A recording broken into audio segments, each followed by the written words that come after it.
तो स्वागत करते हैं आप लोग का एक और धमाकेदार सीरीज में।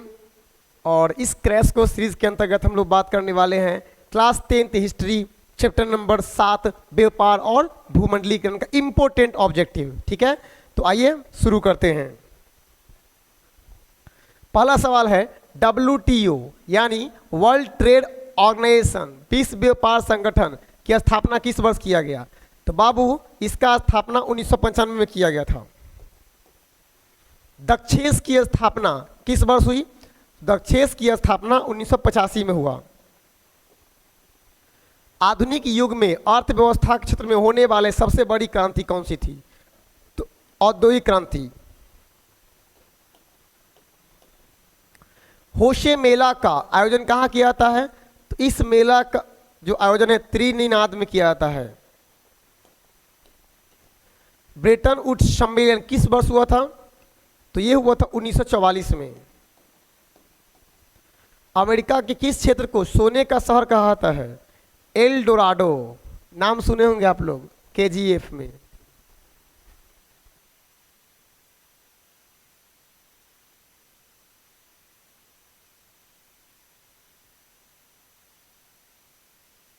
चलिए ठीक है, एल डोराडो का नाम, और एल डोराडो का नाम सुने हम लोग KGF में।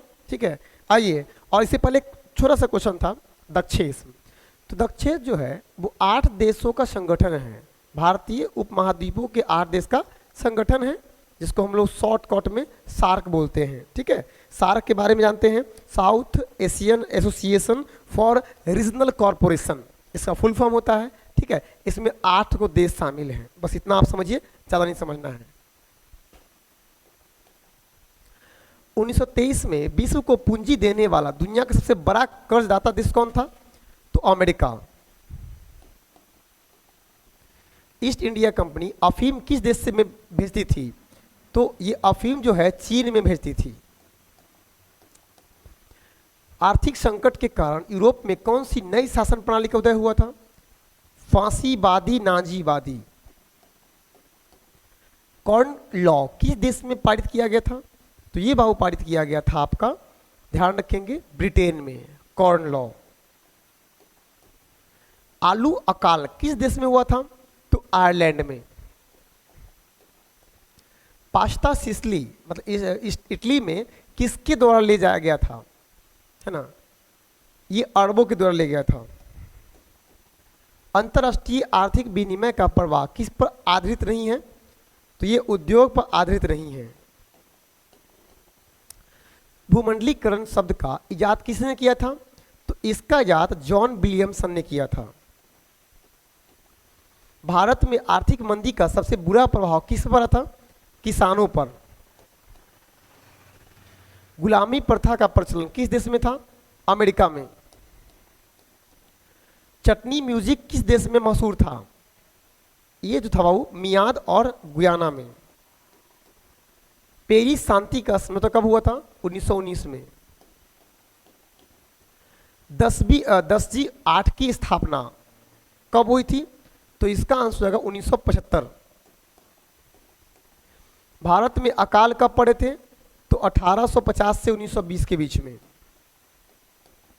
भूमंडलीकरण की शुरुआत किस दशक में हुई थी? तो 1900 के दशक में हुआ था। विश्व बाजार के स्वरूप का आधार क्या था? वस्त्र उद्योग। विश्व बाजार का विस्तार आधुनिक काल में किस समय से आरंभ हुआ था? 18वीं शताब्दी से। विश्व बाजार के स्वरूप में पहला कौन सा नगर उभर के सामने आया था? अलेक्जेंड्रिया। वह देश जिस पर आर्थिक मंदी का प्रभाव बिल्कुल नहीं पड़ा था वो कौन था? तो वो रूस था। अमेरिका के किस राष्ट्रपति ने न्यू डील लागू किया था? ध्यान रखेंगे, फ्रैंकलिन डी रूजवेल्ट। आर्थिक महामंदी का विश्व अर्थव्यवस्था पर क्या प्रभाव पड़ा? तो विश्व अर्थव्यवस्था पर बेरोजगारी।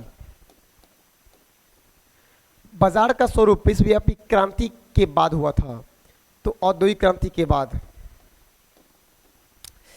अलेक्जेंड्रिया किस सागर के मुहाने पर बसा हुआ था? लाल सागर के मुहाने पर। ओटावा सम्मेलन कब हुआ था? ये 1932 में हुआ था। संयुक्त राष्ट्र मौद्रिक एवं वित्तीय सम्मेलन किस वर्ष लागू हुआ था? 1944 में। बृहद उत्पादन व्यवस्था किस देश में आरंभ की गई थी? अमेरिका में। प्राचीन काल में किस स्थल मार्ग से एशिया और यूरोप का व्यापार था? तो रेशम मार्ग से। सिकंदर कहाँ का था? तो सिकंदर यूनान का था। प्रथम विश्व युद्ध की समाप्ति के बाद किसके द्वारा यूरोप की अर्थव्यवस्था को पुनर्जीवित करने का प्रयास किया गया था? अमेरिका के द्वारा। कच्चा कपास का निर्यात 1800 से लेकर 1872 के बीच 5% से बढ़कर कितना हो गया था? 35% हो गया था। 1820 से 1902 के बीच विश्व व्यापार में कितना गुना की वृद्धि हुई थी? तो 25 से 40 गुना का। अमेरिका का मुद्रा का नाम क्या है? डॉलर। भारत में केनाल कॉलोनी किससे प्रांत में बनाई गई थी? पंजाब के प्रांत में। इंग्लैंड कपास का आयात मुख्यतः रूप से कहां से करता है बाबू? तो ये करता है चीन से, भारत से।